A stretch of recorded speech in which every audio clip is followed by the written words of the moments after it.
Going down to 2174. The next two bills we passed out last year, and as sometimes happens, at the other end of the chamber didn't see fit to get them all the way through. But this first one deals with the motor vehicle theft. It's currently punished as a crime of larceny based on the value of the stolen vehicle. What this bill would do would provide that the crime will be a felony, a fine not more than 10,000, or imprisoned in MDOC for a term not less than 5 years, but not more than 20 years, or both. The restitution amount of damages and reasonable repair cost, and a second or subsequent offense, a fine of not more than 20,000, or imprisonment for a term not less than 10 years, no more than 40, or both. That's what 2174 is about. Any questions? Not for motion titles to pass. All in favor say aye. Any opposed, nay. The ayes have it. 2175, receiving stolen property. Again, this is a repeat from last year. The current law retains that a person commits the crime of receiving stolen property if he intentionally possesses, receives, retains, or disposes of the stolen property, knowing that it has in fact been stolen or having reasonable grounds to believe it has been stolen.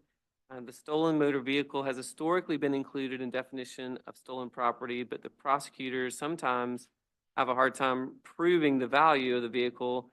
I think there's a creation of a section specifically for stolen motor vehicles.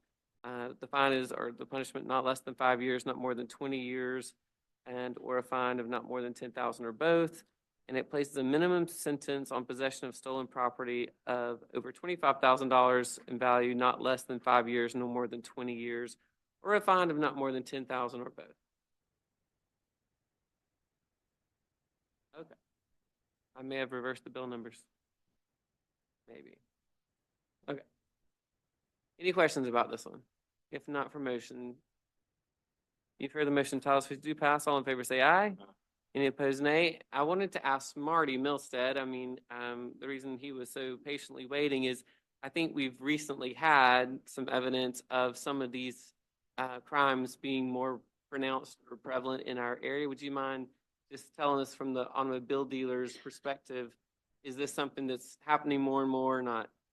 Thank you, Mr. Chairman and committee. Yes, sir. We have had more and more automobile thefts at dealerships as recently as week before last in Laurel, Mississippi. Senator Barnett, close to your neck of the woods, where what's happening is these thieves are going in, taking crowbars, whatever, just busting into the dealerships. They'll go through the front doors. They start looking for keys. This happened last August.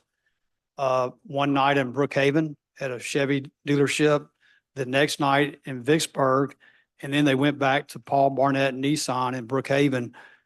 Senator Barrett's familiar with this. And so this method actually goes back, Mr. Chairman, for 2019. Technology has given the thieves an easy way to do this because all of us have car keys now that we don't insert into a car door or the ignition for the most part.